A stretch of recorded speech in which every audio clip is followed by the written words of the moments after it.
Queridos companheiros, sejam todos muito bem-vindos nesse nosso momento de estudo e reflexão. Antes de iniciar mais explicitamente a nossa palestra, vamos fazer a nossa prece de abertura, pedindo ao Mestre Jesus paz, tranquilidade, humildade, para que possamos rever nossos erros, reforçar nossos acertos, que possamos sentir em nós o amor de Deus, nosso Pai, que a todos ilumina, que a todos guia, que esse amor infinito e imortal nos acompanhe hoje, agora e sempre. E, acima de tudo, nesse momento, que possamos contar com o auxílio dos nossos mentores, com mentores da Casa de Rita de Cássia, para realizarmos os nossos estudos. Que Jesus nos abençoe hoje, agora e sempre. Que assim seja. Graças a Deus. Queridos companheiros, o tema de hoje é o item O Temor da Morte do Livro dos Espíritos, mais especificadamente as questões 941 e 942 desse livro. Como vocês sabem, o Livro dos Espíritos é a obra primeira da doutrina espírita, teve a sua primeira edição em 18 de abril de 1857, então com 580 perguntas, e depois teve uma segunda edição, estendida e revisada pelo próprio Kardec, chegando às 1080 perguntas que a gente conhece hoje, e estabelece todas as bases da nossa doutrina, né, os nossos conjuntos de valores, digamos, fundamentais, os pilares da doutrina e como a doutrina pode crescer, se modificar e se melhorar. Esse tema, ele é basicamente dividido, são duas perguntas, é dividido em duas partes. Por que temos o temor da morte e como encarar esse temor da morte? Todas as pessoas devem temer a morte? E por que algumas pessoas temem a morte? O temor da morte é extremamente natural, porque uma vez estando encarnado, nós somos dotados de um instinto de sobrevivência. Ou seja, nós temos uma necessidade, somos compelidos a manter vamos chamar assim, o status quo, o bem-estar do nosso corpo físico e material e trabalhar no nosso sustento. É por isso que sobrevivemos, é isso que nos faz persistir na experiência carnal. A gente sabe que quando reencarna, a gente é dotado de uma quantidade finita de energia, né, o chamado fluido vital, e esse fluido vital, ao final de uma dada reencarnação, ele se exaure e daí a gente não consegue mais animar o corpo, né? Tanto que a palavra ânima e alma têm a mesma origem, né? O corpo anima, né? A alma anima o corpo, né? O corpo é animado pela alma, a alma é a essência. Tem até uma coisa interessante, né? A gente pode dizer que a alma é a essência e o espírito é a forma, e o corpo é a forma.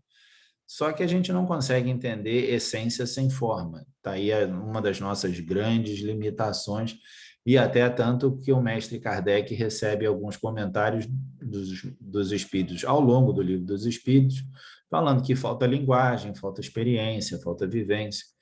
É um pouco essa conceituação. Mas vamos fazer o seguinte, vamos pegar a morte, nos reter mais nas sociedades ocidentais. Se a gente pega lá no Egito, o Egito tinha uma ideia que da morte você ressurge do mesmo corpo que morreu.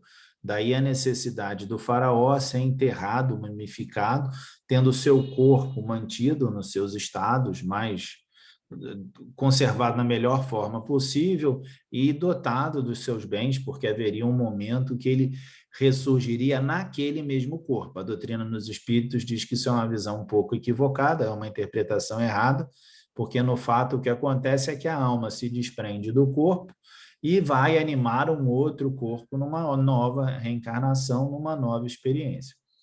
Então, nós temos essa realidade, esse temor da morte, que fica, o que acontece com a morte? Por que a morte é tão definitiva, né? Os ingleses falam que há duas certezas na vida, os impostos, né, e a morte. Dessas duas a gente nunca consegue escapar. E, de fato, ninguém escapa. O próprio mestre Kardec, no seu túmulo, tem escrito nascer, morrer, renascer ainda e progredir sempre. Tal é a lei. Então, a gente nota que não é a vida que se opõe à morte, sim ao nascimento, né? Ou seja, tomar um corpo material e depois perder esse corpo material. E é claro que nós não somos afeitos a perder nada. Temos um instinto de sobrevivência que tenta nos manter. A gente tem uma certa necessidade de acumulação dos conjuntos de valores, né? Sejam valores morais, sejam valores materiais. O ruim é que, normalmente, a sociedade estimula a gente a se focar muito em reter valores materiais, sendo que esses valores eles se perdem. E fica aquela confusão do indivíduo, e todo mundo sabe que se perde. Ninguém viu transmissão de propriedade entre encarnado para desencarnado. Então, o indivíduo, quando vai morrer, sendo que o foco dele foi nos bens materiais, ele vai se sentir deslocado, porque ele vai perder a única coisa que ele aprecia. É lembrar o Mestre Jesus. Onde está o seu coração, está o seu tesouro. O indivíduo que se dedicou pura e simplesmente aos conjuntos de bens materiais, ele vai ficar focado nisso, achando que isso é tudo que importa, é tudo que interessa, é tudo que vale. Da mesma forma, o indivíduo que focar a sua vida apenas na satisfação dos sentidos, sejam eles quais forem, dos desejos mais primários ou menos primários, se você satisfizer os seus desejos, pura e simplesmente viver em função disso e não entender a necessidade desses desejos, né, seja a gula, seja o sexo, seja qualquer dos exageros, você, quando morre, há o conflito daquele que vai perder essa saciedade, porque sabe ou teme que isso possa não se perpetuar. O morrer é muito complicado para um indivíduo que não está muito preparado, né? O indivíduo que estiver mais preparado para a morte, ele melhor a aceita, ele melhor lida com isso e menos sofrimento ela representa, até porque ele sabe, né, aquele que está bem preparado, sabe no seu íntimo que morrer não é nada demais. Gandhi, nos seus momentos finais, foi perguntado: Gandhi, você perdoa o seu agressor, né? Perdoa o seu assassino? Ele: perdoar por quê? Ele não me tirou nada. Ele não tirou nada que fosse importante. Ou seja, ele não perdeu, porque Gandhi sabia que a vida dele haveria de continuar após a perda da experiência carnal. E, de fato, eu acho até que o Gandhi, em alguma forma, ainda que não tenha sido documentado, mas alguns biógrafos até trazem esses valores, ainda que não tenha sido algo que ele escreveu, ele já tinha uma certa ideia que o seu desenlace ia ser um pouco complicado, né? Ele já sabia que ele causava o conflito por onde andava, então, possivelmente, ele viria a ser assassinado. Ele já tinha uma certa noção disso, talvez, né? Mas o fato é que ele não ficou chocado com estar morrendo, né? Aquilo ali não representava um grande conflito.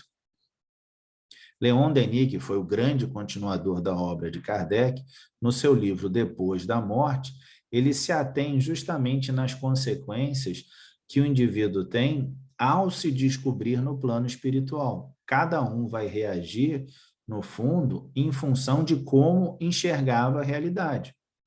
O indivíduo que se sabe ser imortal, ao desencarnar, ele só vai reconhecer que ele não tem mais aquele corpo, né? Ainda ele é uma entidade independente, consciente e que tem que seguir novas etapas. Aquele que não tem nada disso, que fica focado só na matéria, que acha que a matéria que é tudo que existe, quando morre, ele vai ficar chocado. E ninguém está preparado para grandes choques. A gente não, digamos assim, é comum no ser humano um instinto de preservação. Então, há aqueles que vão evitar a morte. Por exemplo, tem alguns casos interessantes. Uma companheira, até espírita, ela sofria de problemas psíquicos superlativos, né? Então, esses problemas psíquicos custaram a ela muito do convívio social e, inclusive, a levaram a mal interpretar várias situações e, nos seus momentos finais, ela ficou muito assustada porque ela se via ciente que ela deveria prestar contas daqueles equívocos, né? Então, ela temia muito desencarnar. E foi um desenlace muito longo, muito sofrido, até por fim, quando ela se desencarnou, passou o período de reajuste, ela deu uma comunicação muito interessante, onde ela dizia, se eu soubesse que morrer era tão bom, eu não teria tido tanto medo, porque ela se via diante daquele medo de, sabendo que ela havia cometido erros, que esses erros seriam cobrados. Mas a gente tem uma interpretação muito própria da realidade, né? A gente se acha muito senhor do destino. É uma leitura do Vós sois deuses, a gente acaba achando que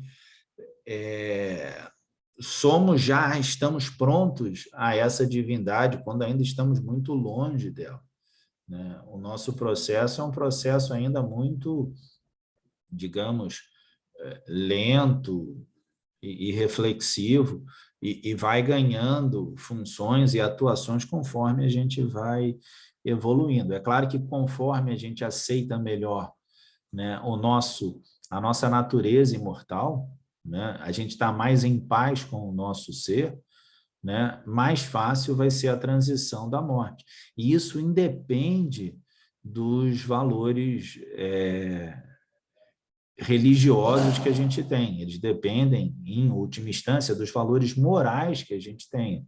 Porque a moralidade independe da religião. O indivíduo pode ter uma religião e, mesmo assim, ser uma pessoa execrável e parecer um bom religioso, e o indivíduo pode ser um ateu e muito mais cristão do que aqueles que professam alguma religiosidade.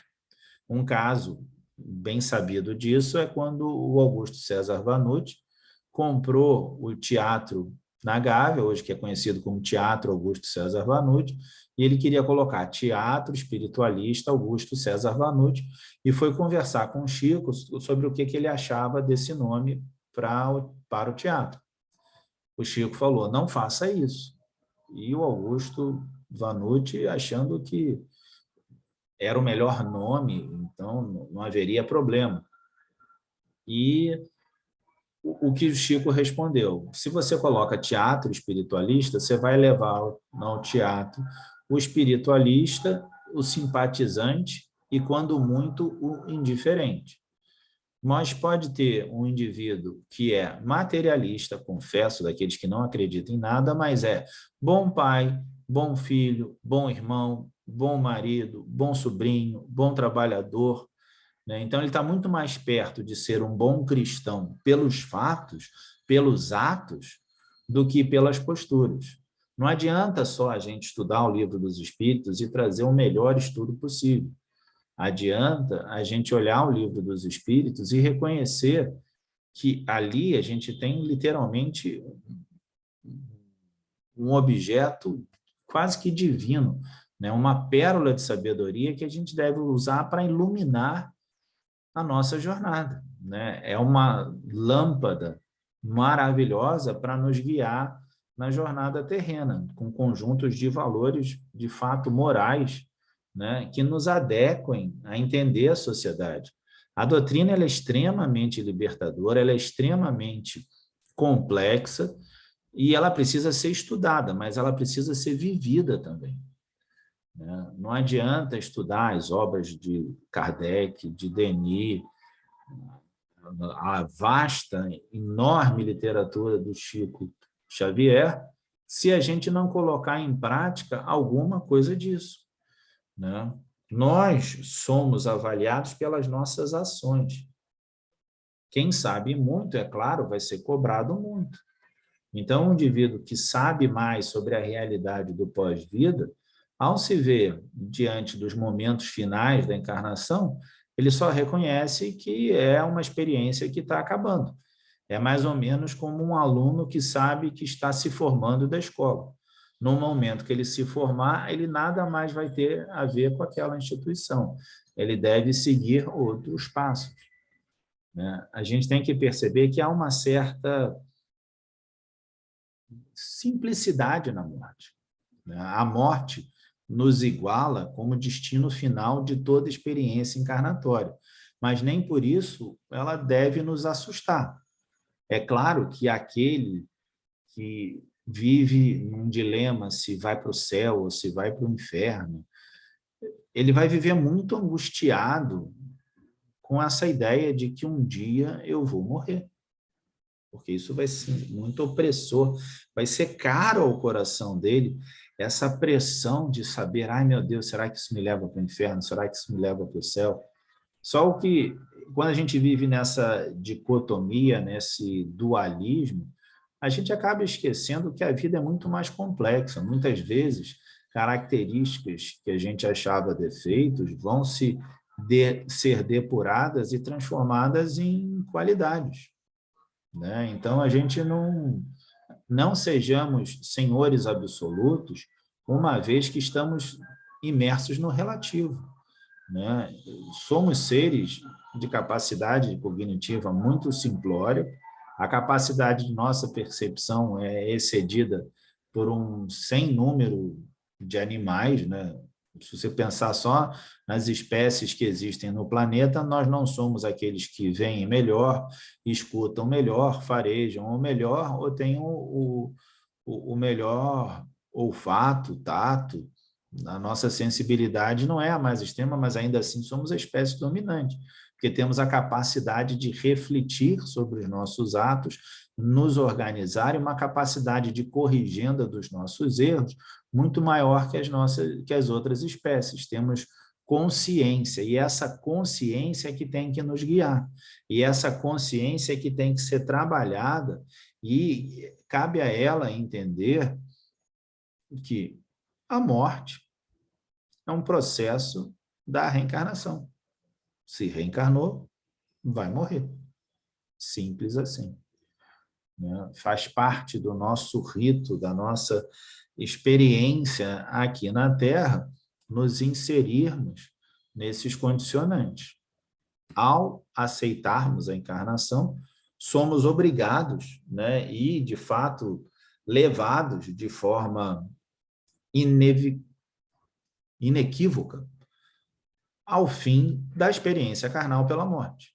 É doloroso, pode ser sofrido, é um choque porque é uma transição de meios. Claro que quanto maior o choque, quanto menor o nosso preparo. Vamos dizer o seguinte, eu moro num lugar muito frio, né? E estou num ambiente aquecido e vou me expor ao tempo, ou seja, vou num lugar desabrigado. Cabe eu me cobrir com os casacos mais adequados possíveis, mas mesmo que eu esteja preparado, no momento que eu transitar desse ambiente aquecido, limitado, para esse ambiente externo, com a temperatura muito gelada, eu vou levar um choque. Quanto maior esse choque, vai ser quanto menor o meu preparo. Se eu já estiver acostumado, se eu já estiver esperando, eu vou sentir aquela mudança e logo já me adaptei e sigo em frente. Não é muito diferente do que acontece quando a gente desencarna. Vários são os companheiros que falaram que uma vez, após o desenlace, eles são perguntados, já está equilibrado? Já sabe que está desencarnado? Eles respondem sim, então vamos ao trabalho. É a necessidade de trabalho constante. É claro que há desenlaces e desenlaces. As pessoas, alguns são levados à morte num processo de resgate, às vezes, mais doloroso. Então, aqueles que, digamos o seguinte, um indivíduo que desencarna por câncer, no momento que ele desencarnou, ele não está curado do câncer. Porque a gente sabe que a doença que existe na matéria, ela existe também no perispírito. Então, esse perispírito também está doente e caberá um processo, um tempo de reajuste, né, para o indivíduo recuperar a saúde. É claro que aí dá aquela curiosidade e, digamos, até aquele espanto, porque a gente pensa se tem gente que morre de AIDS, Alzheimer, todas essas doenças que são incuráveis, há cura na pátria espiritual. Então, haverá um momento onde essa cura a gente saberá executá-la aqui, na carne, na experiência material. Né? Quando tivermos moralidade o suficiente, conhecimento o suficiente, a gente vai conseguir trazer esses valores. É porque na sociedade como ela se encontra hoje, a gente se desenvolve de forma moral e intelectual como dois caminhos díspares. Mas haverá um momento onde eles vão se juntar e onde, para um maior desenvolvimento intelectual, será necessário um maior desenvolvimento moral e vice-versa. O indivíduo vai ser capaz de evoluir nas duas etapas. A gente nota que a doutrina espírita ela não vive nesse dualismo de bem, mal, certo ou errado. Ela vive num processo educativo, de renovação, de transformação. O próprio mestre Kardec fala, a doutrina espírita, né, é focada na reforma íntima, ou seja, numa transformação interna das nossas capacidades, né, nessa corrigenda dos nossos defeitos, como eu já havia falado no início. E é claro que o nosso bem viver vai definir o nosso bem morrer. Mas por bem viver, a gente tem que entender que não é posses materiais. Não é nada disso. Não é conjunto de valores, de bens materiais que, de fato, não são seus. São um empréstimo, porque uma vez que você morre, aquilo passa para a posse de outra pessoa. Né? O nosso bem viver está focado justamente no nosso conhecimento das coisas simples, né? Das coisas mais singelas, porque aquilo ali que define. Garanto que, muito embora que por conta da pandemia, né, a gente não tenha essa interação, né, mas eu convido vocês a que cada um recolha um momento alegre na vida, usando a memória. Garanto que dificilmente vai estar ligado a algum bem específico, mas sim a um conjunto de reuniões, de sensações, de experiências, que de materiais, eventualmente, tem muito poucas.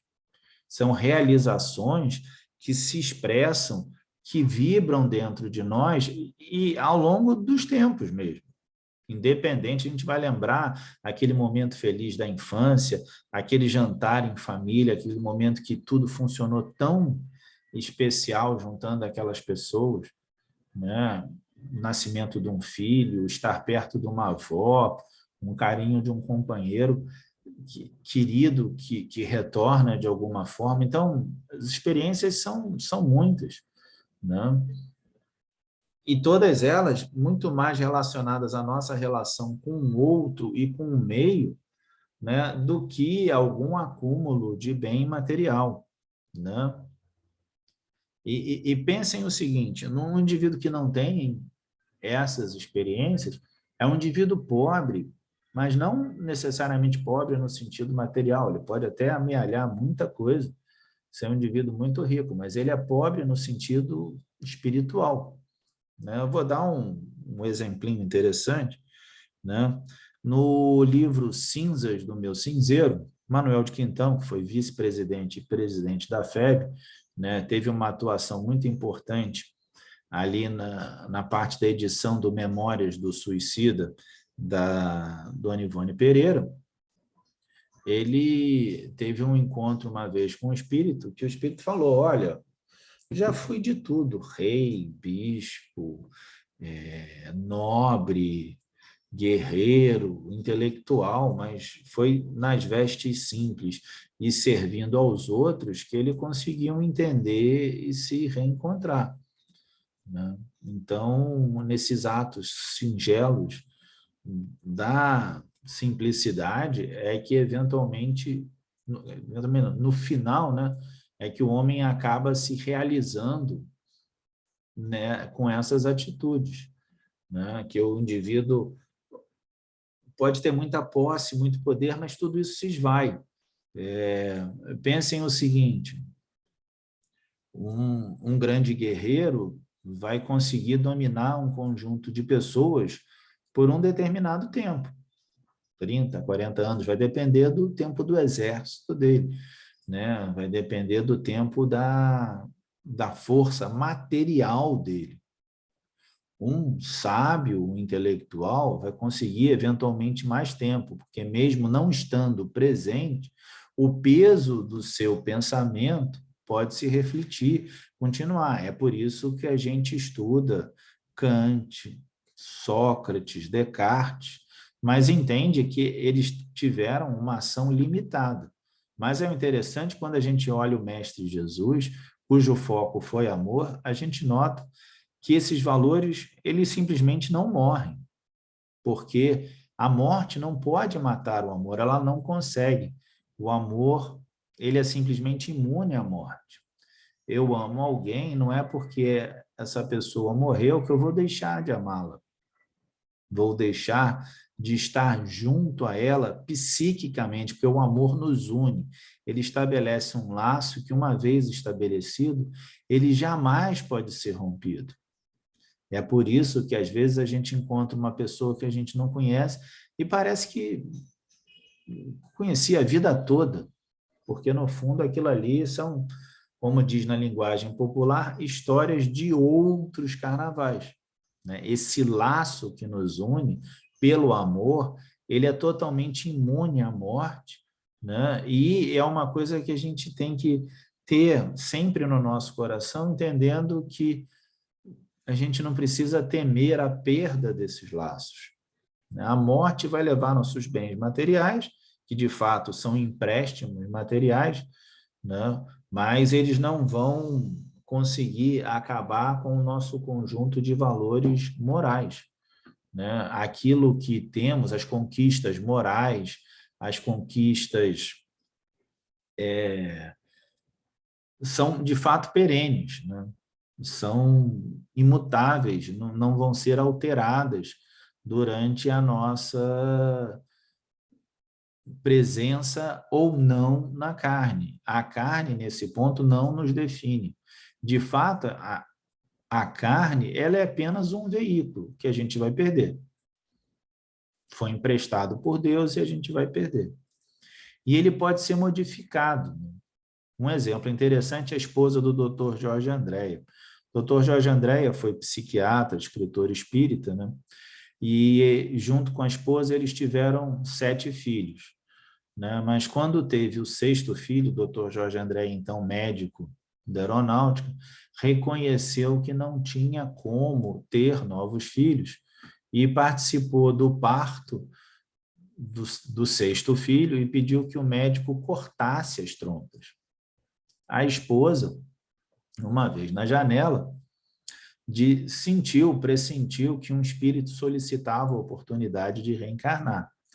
E ela se ofereceu, e ao se oferecer, ela deu ao corpo a chance de recriar as trompas e ter uma 7ª gravidez.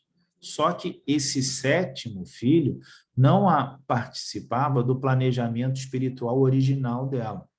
Mas, como ela o aceitou, ela tinha fluido vital para 70 anos de experiência na Terra. Ela ganhou uma moratória, né, de mais 14 anos por conta desse gesto de ter, né, como filho um ser que ela não havia se planejado dentro daquilo que fazia o seu planejamento espiritual. Ela se expõe àquilo e ganha esse benefício desse tempo a mais, né, para conseguir, claro, participar melhor da criação desse novo filho, né, e como mérito pela postura que ela tinha, né? E entendam o seguinte,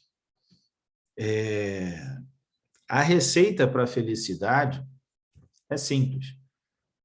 É simples de entender, mas é difícil de executar. Esse é o nosso grande problema, né? Viver, evoluir é extremamente simples. É fazer o bem ao outro, é cultivar em você as suas qualidades, tentar corrigir os seus defeitos. Entenda que a doutrina ela é muito interessante, ela não pede que você abafe, você sufoque os seus erros, e sim que você os transforme. Pegue aquele defeito, né, e trabalhe ele, burile, como um artista mexe numa peça de mármore, que transforma a peça de mármore em arte. A gente tem que transformar esse defeito em qualidade, né? É uma questão de transformação mesmo, de mudar as energias que temos dentro de nós, esses potenciais anímicos, mas de uma forma que eles, digamos, brilhem, né? O próprio Kardec diz que muita gente reclama porque vai ao médico, pede o remédio, mas não muda as atitudes, né? Não adianta só pedir o remédio, né? É necessário o remédio com uma mudança de atitude, né? Porque senão o indivíduo continua sempre refém dos mesmos problemas. Se a gente não consegue trabalhar aquele grande defeito dentro de nós e burilá-lo a ponto de tornar-se uma qualidade, a gente fica refém. Fica refém daqueles defeitos e maiores vão ser as dificuldades em experiências futuras para conseguir consertar ele, porque ele fica cada vez mais enraizado, né? Mais internalizado dentro de nós, então é necessário certas mudanças radicais de postura, de ambientes, de realidade, para o indivíduo poder acordar para o seu verdadeiro potencial. Não precisamos, efetivamente, em momento nenhum, temer a morte, né? Temos que aceitá-la. Por mais dura que às vezes seja, por mais inesperada que ela seja, por mais surpreendente, quantas vezes a gente acha que, quando tem essas mortes de desastre, o quanto é dolorido para os envolvidos e todos aqueles que acompanham, ver essas dificuldades superlativas que as pessoas enfrentam, mas tem que entender, faz parte da vida. A gente tem que orar por aqueles que desencarnaram, por aqueles que aqui ficaram também, né? É um processo de separação momentânea, mas é uma separação que é dolorida, né? O Luiz Antônio Mileco, uma vez, numa palestra, deu uma opinião bastante interessante, né? Essa coisa do temor da morte, às vezes, é mal interpretado dentro do movimento espírita, no sentido que algumas pessoas acham que você não pode ficar com saudade, que você não pode ficar triste. Aí o Mileco falou, poxa, eu fico triste quando a minha mulher vai para Niterói, ele morando no Rio, não vou ficar triste quando ela for para um outro plano da existência. É claro, isso tudo é compreensível, faz parte do processo, só não pode dizer, e não pode ser aquilo que nos mova, né? A gente tem que entender que os desafios são necessários, fazem parte da evolução, né? Ninguém veio aqui a passeio, ninguém tem uma reencarnação férias. Até que seria bem interessante, né? Mas, de fato, não há. Assim, reencarnações são necessidades, oportunidades de trabalho, né? Então, a gente tem que entender que estamos inseridos numa realidade, temos que suplantar as nossas paixões, mas suplantar, como eu dizia, não é no sentido de sufocá-las, né? É superá-las, né? Trocá-las e transformá-las, fazer essas paixões evoluírem, né? Transformar o prazer ligado ao bem material, ligado a um bem moral, espiritual. É trocar o prazer por um objeto novo pelo prazer de receber um olhar sincero de agradecimento, por exemplo. Né? Ou o prazer de saber que fez uma boa atividade, que você fez o melhor que você podia, né? E entender que tentamos fazer o bem, mas falhamos, erramos. Mas, como diz a sabedoria popular, bola para frente. Levanta a poeira e dá a volta por cima. Entender que contrariedades, desafios, todos nós teremos, né? Mas elas não precisam ser os nossos guias, né? Não precisam ser os nossos motes, aquilo que nos move. Podemos viver aceitando simplesmente o fato que somos espíritos imortais num corpo mortal. Então, portanto, esse corpo há de perecer. Não sabemos o momento, não sabemos a hora, talvez lá no nosso inconsciente profundo a gente tenha alguma ideia do nosso momento do desenlace, mas ainda assim a gente não tem como saber o momento de desenlace de ninguém, né? A gente eventualmente consegue pressentir um ou outro momento de dor ou um ou outro companheiro partindo, né? Eu tenho alguns relatos de médiuns experientes que falam quando companheiros queridos se vão, eles se percebem e percebem esse movimento de despedida, né? Porque é o espírito desencarnante se despedindo daquelas pessoas queridas, se afastando, porque sabe que o afastamento se faz necessário, mas ainda é transitório, né? E nem assim ele é tão perene, né? Um companheiro da Rádio Rio de Janeiro, ele define esse afastamento pela morte de uma forma muito poética, eu acho, né? Ele dizia, ele perdeu a esposa já há alguns anos e falava que antes eles viviam 16 horas juntos e 8 horas separados, né? Entendendo que durante a noite cada um rumava para alguma região da pátria espiritual. E agora eles passam 16 horas longe e 8 horas juntos, porque ele tem certeza que toda noite ele está junto com a esposa e junto partilham, né? Porque, de fato, como a própria doutrina fala, o sono é uma espécie de pequena morte, né? Morremos ali momentaneamente, né? Experimentamos a vida livre da carne. É claro que o nosso consciente, muitas das vezes, dificulta essa percepção, essa compreensão da realidade que estamos inseridos. Às vezes a gente faz uma confusão muito grande e entende um fato de forma distinta de como ele ocorreu, mas depois a gente, liberto disso, a gente consegue percebê-lo.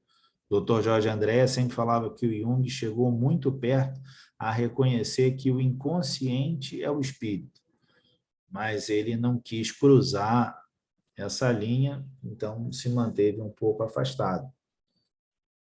Para terminar, eu gostaria só de reforçar a ideia que a gente não precisa temer a morte, né? Ela é inevitável, mas ela não precisa ser sofrida, né?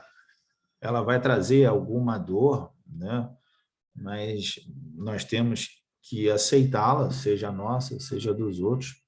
Eu sei que é muito difícil, às vezes, por ser inesperado, ganha tons superlativos, mas a gente tem que confiar um pouco na espiritualidade divina e nos planejamentos que foram realizados. Muitas das vezes a gente não entende o porquê de muita coisa, até porque nos falta conhecimento, nos falta situação, conhecimento moral, estofo moral, para perceber essa realidade. Mas a gente tem que entender que a morte não nos separa, né? A morte só separa a conexão carnal essa conexão de matéria a matéria, seja nós com a nossa matéria, seja nós com a matéria do outro, né? Que os valores morais, aquilo que nos une, o amor que nos permeia, ele é imortal. Uma vez estabelecido, ele não se perde, ele não se deforma, ele não muda. Ele apenas cresce e se purifica.